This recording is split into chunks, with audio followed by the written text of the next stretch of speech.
Hello friends, स्वागत है आप लोग का एनसीईआरटी जोन में। राकेश यादव सर के बुक से हम एटॉमिक स्ट्रक्चर डिस्कस कर रहे हैं। राकेश यादव सर के बुक में, क्योंकि हम यहाँ पे ancient history, modern history, polity complete कर चुके हैं। हम अभी केमिस्ट्री डिस्कस करें। केमिस्ट्री के साथ मेरा मन है फिजिक्स को करने का। क्लियर, केमिस्ट्री फिजिक्स, क्योंकि इधर से लूसेंट ऑब्जेक्टिव में बायोलॉजी इधर से हो रहा है। क्लियर, बायोलॉजी मेजॉरिटी है, उसके अलावे इसमें साथ साथ ancient history, biology ancient history इधर चल रहा है, केमिस्ट्री फिजिक्स इधर। क्लियर, और इसमें भी इंडियन ज्योग्राफी कंप्लीट है, बायोलॉजी का मेजॉरिटी पोर्शन कंप्लीट है, उसके बाद इन्वायरमेंट एंड इकोलॉजी का कुछ वीडियो बचा हुआ है। क्लियर, तो दोनों कर रहे हैं। आप इस नंबर पर मैसेज कर सकते हैं इसको ज्वाइन करने के लिए। चलिए, तो एटॉमिक स्ट्रक्चर में हम, और एक हमारा स्टैटिक कोर्स भी है जिसमें हम सारे टॉपिक को कवर करने का कोशिश करेंगे। पूरा हम सिलेबस कवर करेंगे। और मेन प्रॉब्लम क्या है, हमारा प्रॉब्लम हो जाता है कि हम बुक को कवर नहीं कर पाते। बुक इन द सेंस कि हमारा पूरा सिलेबस, कुछ पार्ट को हम ज़्यादा कोशिश करने लगते हैं और बाकी पार्ट छूट जाता है। तो हमारा इसमें कवरेज है पूरा सिलेबस कवर हो।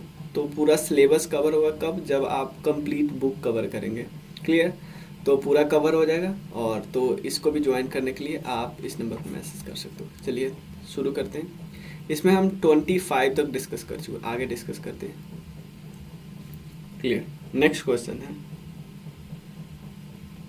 26 number question. The nuclear particle having no mass, ये काफ़ी न्यूज में रहती है और कोई चार्ज नहीं होता है, लेकिन एक सिर्फ स्पिन करती है। भाई कि सब में तो हमने देखा है कि जैसे प्रोटॉन में हमने देखा है कि रिलेटिव चार्ज होता है +1, लेकिन चार्ज होता है, मास भी होता है, मेजॉन में भी होता है, इलेक्ट्रॉन में भी होता है। न्यूट्रॉनों में नहीं होता है। न्यूट्रॉनों में ना मास होता है ना चार्ज होता है, सिर्फ स्पिन करता है। याद रखिएगा न्यूट्रॉनो, क्योंकि इसका इसीलिए बोला जाता है क्योंकि ये इलेक्ट्रिकली न्यूट्रल होता है। क्लियर, ये सिर्फ स्पिन करता है। नो मास और नो चार्ज करने का मतलब बहुत बहुत ही बहुत कम मास और चार्ज होता है, समझे? तो neutron. Who is awarded by Nobel Prize for the discovery of neutrons? किसको न्यूट्रॉन की डिस्कवरी के लिए नोबेल प्राइज मिला? तो ऑब्वियसली ये तो आपको पता चलना चाहिए कि न्यूट्रॉन की डिस्कवरी किसने की। आपको ये नहीं भी याद है कि नोबेल प्राइज मिला था या नहीं, तो भी वो आंसर होगा।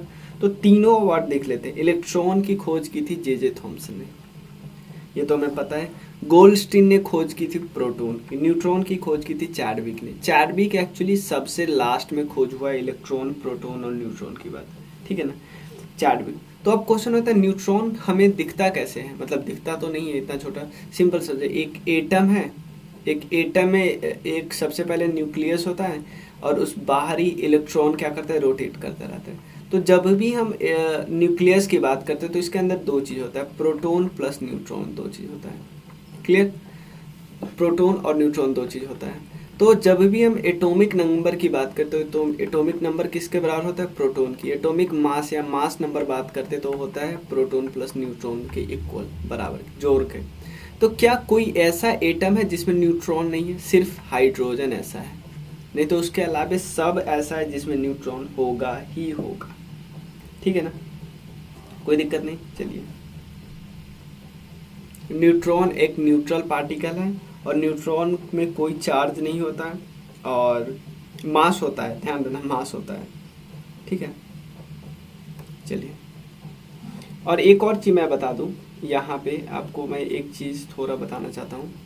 देखो, इलेक्ट्रॉन तो हमें पता है यार बेचारा बहुत छोटा है मास में, लेकिन प्रोटॉन और न्यूट्रॉन में न्यूट्रॉन स्लाइटली हेवी है प्रोटॉन से, स्लाइटली, लेकिन ऑलमोस्ट बराबर है, लेकिन स्लाइटली न्यूट्रॉन ज़्यादा हेवी है। इलेक्ट्रॉन तो कम है ही, ठीक है। इलेक्ट्रॉन तो सस्ता है, मतलब बहुत हल्का है, ये तो हमें पता है। कितना गुना हल्का है इलेक्ट्रॉन प्रोटॉन से? 1840 गुना हल्का है। क्वेश्चन पूछा हुआ था, the electronic configuration of a di positive ion is 2 4 14 and its atomic mass is 56. The number of neutrons in the nucleus would be, atomic mass कितना है? 56 है। एटॉमिक मास कितना है? 56 है। एटॉमिक मास का मतलब है प्रोटॉन प्लस न्यूट्रॉन है 56। ध्यान देखिए, बहुत आसान क्वेश्चन है लेकिन आप कंफ्यूज हो गए। ये पूछे हुआ है एक्चुअली CGL में, ठीक है। अब CHSL में प्रोटॉन प्लस न्यूट्रॉन क्या है 56 है, ध्यान से रखिएगा। अब देखिए यहाँ पे हमसे पूछा गया है कि एक हमारे पास डाई पॉजिटिव आयन है। डाई पॉजिटिव आयन कब होता है? जब इससे किसी ने 2 इलेक्ट्रॉन ले लिया है। सिंपल। नॉर्मली कोई एटम M रहता है तो इसमें प्रोटॉन और इलेक्ट्रॉन इक्वल होता है, लेकिन इसमें क्या है, 2+ कहने का क्या मतलब है, इस बेचारे के पास 2 एक्स्ट्रा प्रोटॉन है जिसके लिए इलेक्ट्रॉन नहीं है। यानी प्रोटॉन यहाँ पे 2 एक्स्ट्रा है, इलेक्ट्रॉन जितना है उससे 2 ज़्यादा प्रोटॉन है, तो इसमें कोई दिक्कत की बात ही नहीं है। तभी तो बेचारा शो करने के लिए बोल रहा है मेरे पास 2+ है। क्यों 2+ है, क्यों शो करना पड़ रहा है? क्योंकि इस बेचारे के पास इलेक्ट्रॉन क्या है, 2 कम है। किसके रेस्पेक्ट? प्रोटॉन के रेस्पेक्ट, यानी +2 एक्स्ट्रा है, 2+ एक्स्ट्रा है। इसके लिए इसको न्यूट्रलाइज करने के लिए 2 माइनस नहीं है इसके पास, यानी 2 माइनस इसे किसने छीन लिया है। तो इसके पास, तो सिंपल समझो, इसके पास इलेक्ट्रॉन कितना है यहाँ पे, 2 + 8 10 + 14। क्लियर? कितना हुआ? 2 8 10 14, क्या हुआ? 24। अब ध्यान से देखो, 24 तो इसके पास है इलेक्ट्रॉन, तो क्या एटॉमिक नंबर भी 24 होगा? एटॉमिक नंबर 24 होगा? नहीं, एटॉमिक नंबर तो प्रोटॉन के इक्वल होता है ना, और प्रोटॉन इसके पास कितना है, इलेक्ट्रॉन से 2 ज़्यादा। तो इलेक्ट्रॉन 24 है, 24 + 2 यानी 26 प्रोटॉन है इसके पास, इसलिए इसका एटॉमिक नंबर है 26। तो एटॉमिक नंबर है 26 तो प्रोटॉन 26, ठीक है ना। तो proton 26 plus neutron equal to 56, तो neutron equal to 56 - 26 equal to 30। समझ में आया? नहीं समझ में आया तो एक बार पीछे जाओ फिर देखो, एक बार और मैं समझा दे रहा हूँ। न्यूक्लियस, अगर जो इसको समझ में आ गया हो 1-2 मिनट फॉरवर्ड कर ले, मैं दोबारा समझा रहा हूँ।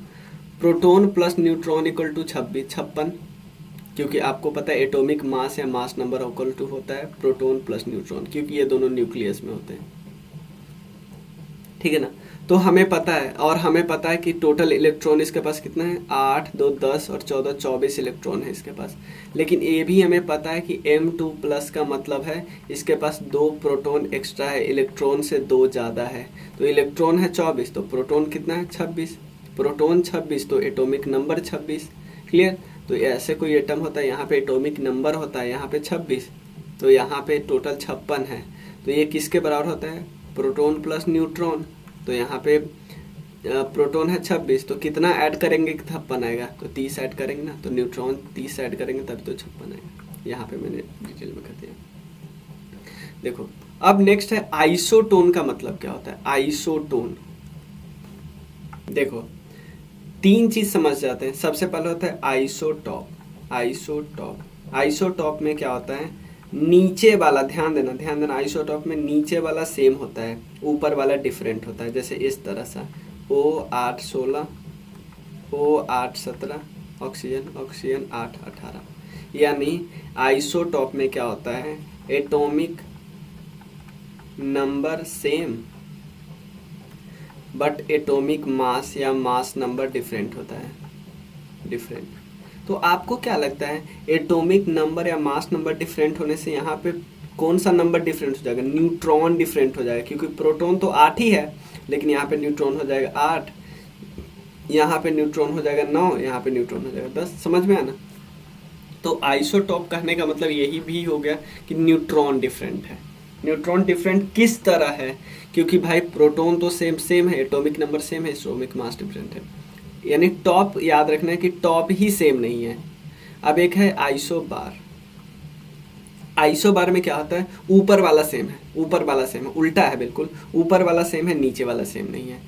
ऊपर वाला जैसे एक जर्मेनियम है, यहाँ पे 76 है या 32 है, ये कोई है, ये यहाँ पे 76, यहाँ पे 34 है। ऊपर वाला तो सेम है, नीचे वाला डिफरेंस है।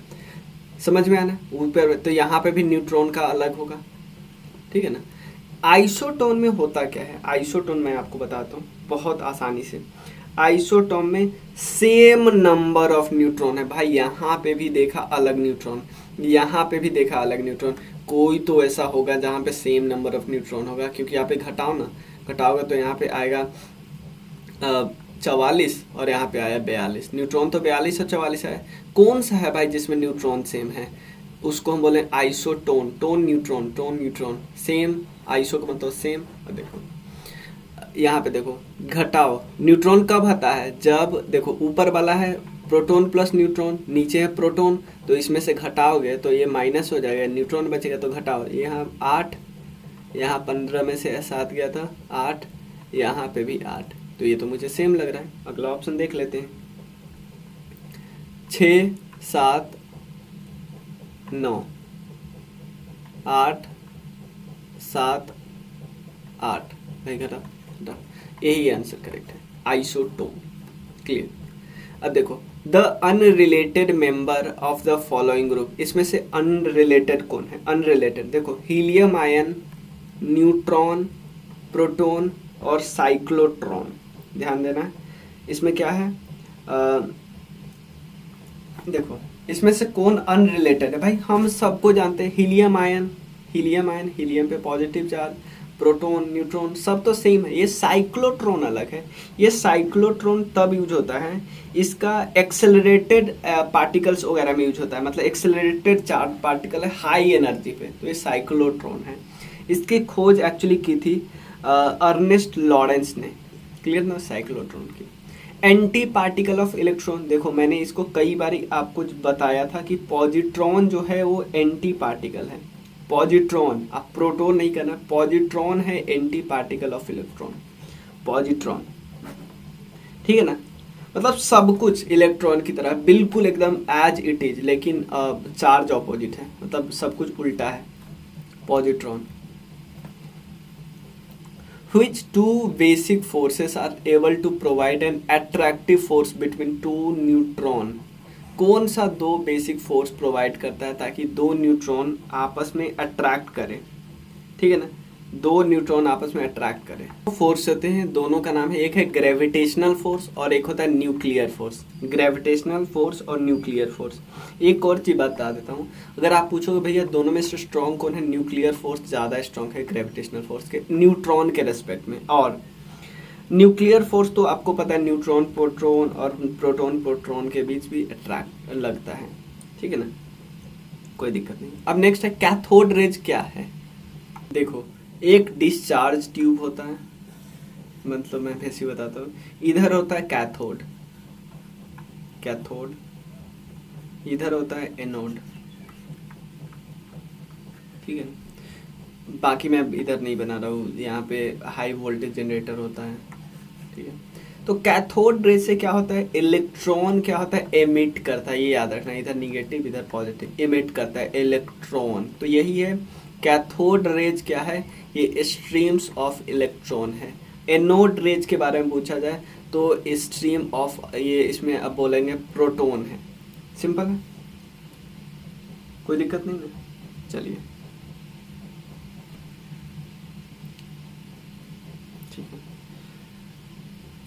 एनोड रे को हम मतलब वो बोलेंगे कि प्रोटॉन है। प्रोटॉन तो एक्चुअली ये रेस्पेक्ट में होता है, यहाँ पे पॉजिटिव चार्ज, यहाँ से मतलब हमें लगता है कि इमिट हो रहा है, क्योंकि आपको पता है ना पॉजिटिव चार्ज तो अपनी जगह पे ही रहते हैं। ठीक है, नेक्स्ट है when the cathode ray strike a target of high atomic weight. देखो जब कैथोड रे जो अल्फा पार्ट जो इलेक्ट्रॉन्स हैं, वो जब टारगेट पे स्ट्राइक करता है ऑफ हाई एटॉमिक वेट, वो क्या राइज करता है, वहां पे क्या निकलता है, ये आपको बताना है। जब कैथोड रे स्ट्राइक करता है तो वहां पे क्या रिलीज होता है, वहां पे एक्सरे रिलीज होता है। ठीक है ना, यहाँ पे एक्सरे राइज करता है। ठीक है ना, और सिंपल है कि जब कैथोड रे स्ट्राइक करता है एक सॉलिड टारगेट पे, सॉलिड टारगेट पे, इस सॉलिड टारगेट का क्या होना चाहिए, एटॉमिक वेट अच्छा होना चाहिए, हाई होना चाहिए, इसका हाई मेल्टिंग पॉइंट होना चाहिए। जैसे एग्जांपल यहाँ पे लिखा गया है मोलिबेंडम और टंगस्टन। ठीक है ना, तो ये क्या राइज कर देता है, हाई पेनिट्रेटिंग रेडिएशन को राइज करता है, जिसको एक्सरे बोलते हैं। समझ में आया ना। चलिए नेक्स्ट है जे थॉमसन प्रपोज किया था एक मॉडल। तो ये कौन सा है, ये इसका प्लम्स एंड पुडिंग मॉडल है, प्लम्स एंड पुडिंग मॉडल है, ठीक है ना। इसको राइजिंग पुडिंग या वाटरमेलन मॉडल बोलते हैं, सिंपल है। इन्होंने पता है क्या बोला, देखो जे थॉमसन ने प्रोपोज किया एटम को, उसने बताया कि जो पॉजिटिव चार्ज है ना वो यूनिफॉर्मली डिस्ट्रीब्यूटेड है, ठीक है ना, पॉजिटिव चार्ज यूनिफॉर्मली है, और जिस तरह वाटरमेलन में जो बीज होता है ना उस तरह इलेक्ट्रॉन कहीं कहीं पे ऐसे ऐसे, ठीक है। नेक्स्ट है, अब मॉडल के बारे में देख लेते हैं, कुछ मॉडल है। जैसे देखो इसमें सबसे पहले आप देखो किसको कौन सा आता है, जे थॉमसन से हम प्लम पुडिंग मॉडल कर लेंगे, एक का थ्री आंसर हमारा तो आ ही गया है। आगे देख लेते हैं,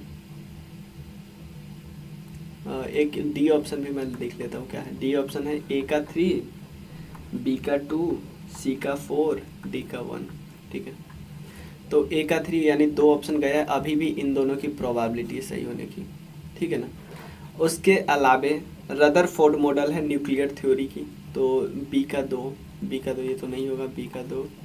अब बोर्स मॉडल क्या है, क्वांटाइजेशन ऑफ एनर्जी का है, quantization of energy, concept of quantization of energy. De Broglie theory है, ये ड्यूअल नेचर ऑफ इलेक्ट्रॉन का, ठीक है ना। तो D1 C4 ये आप याद कर लेना, कुछ थ्योरी है ना बिल्कुल आप रट लो, कि जैसे Thomson model, Rutherford model, Bohr's model, Planck's quantum theory, Sommerfeld model, de Broglie equation, Heisenberg uncertainty principle, और उसके बाद कुछ ऐसा ही एक दो है वो ध्यान रख लेना, ठीक है। 36 हो गया। आप मुझे बताओ क्या इतना डिटेल में सही है, और डिटेल में बताओ, ये आप मुझे बता सकते हो। Atomic number of atom gives by a number of which, obviously कितना बार आपको बताया, proton. Which of the following properties of element is a whole number, which of the following properties of element is whole number.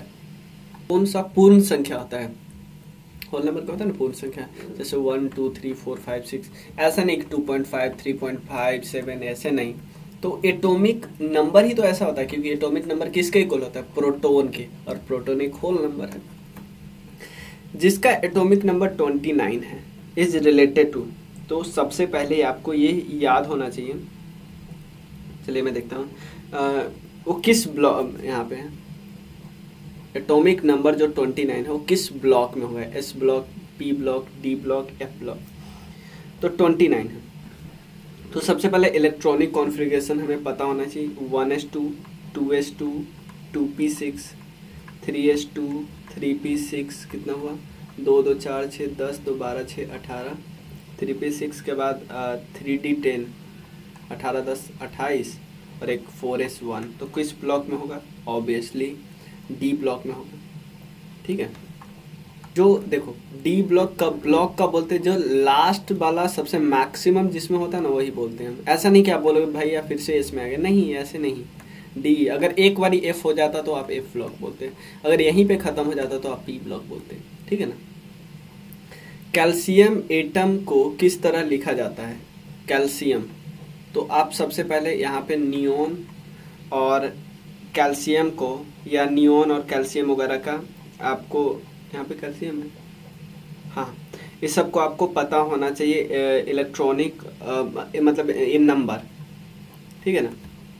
सबसे पहले देखिए यहाँ पे neon के है 10, ऑर्गन के 18 और कैल्शियम के 20 हैं, ठीक है। तो आपको पता चल गया ऑर्गन से 2 आगे होगा, सिंपल, एक ऑप्शन तो सिंपल है, ऑर्गन से 2 आगे, क्लियर। तो ऑप्शन एक तो सीधा हमारा आ गया, ऑर्गन से 2 आ गया। नियोन तो 10 ही है ना, तो 10 तो 12 ही होगा, लेकिन यहाँ पे 20 होना चाहिए ना कैल्शियम का, सिंपल है। इलेक्ट्रॉनिक कॉन्फ़िगरेशन ऑफ क्रोमियम जिसका 24 है एटॉमिक नंबर, तो 24 एटॉमिक नंबर, तो प्रोटॉन 24 तो इलेक्ट्रॉन 24। नियोन का 10 होता है, तो 10 के बाद ऐड करो 2 6 8 4 12 2 14 और 10 24। चलो अगला मिलाते हैं, 2 6 8 5 13 14 10 24। तो अब इसका मतलब है कि सब में जब एडिशन बराबर है तो आप देख लेते हैं कौन सा गलत है, 3s2 3p6। उसके बाद अब खुद सोचो खुद सोचो, यहाँ पे देखो 3D4 होने का तो कोई सवाल ही नहीं आता। देखो डी में या तो आप 10 रख दो, नहीं रखना चाहते हो तो 10 नहीं रखना चाहते हो तो आप डी में कितना कर दो, आधा कर दो, क्योंकि हाफ ज़्यादा स्टेबल होते हैं। मतलब फुल तो स्टेबल होते ही हैं, लेकिन फुल के बाद अगर कोई ज़्यादा स्टेबिलिटी होता है तो हाफ होता है। तो 3D4 होने का चांस नहीं है, ये तो बिल्कुल अजीब है। 3D1 होने का तो बिल्कुल चांस नहीं, ये ज़्यादा स्टेबल लगता है क्योंकि 3D5 है।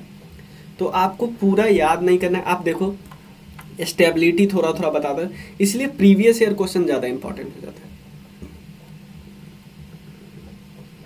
दो एलिमेंट है एक्स और वाई जो आइसोटोनिक है, हैविंग एटॉमिक वेट 54 है और 56 है। एक का एटॉमिक नंबर है 24, तो एटॉमिक नंबर वाई का कितना होगा ये बताना है। अब क्वेश्चन होता है आइसोटोनिक का मतलब भाई कितना बार, अभी तो हमने किया है कि आइसोटोन का मतलब होता है, आइसोटोन का मतलब होता है सेम न्यूट्रॉन। अब देखो इसका पहले का देखते हैं, एक्स का एटॉमिक वेट है 54 और एटॉमिक नंबर है 26, तो इसका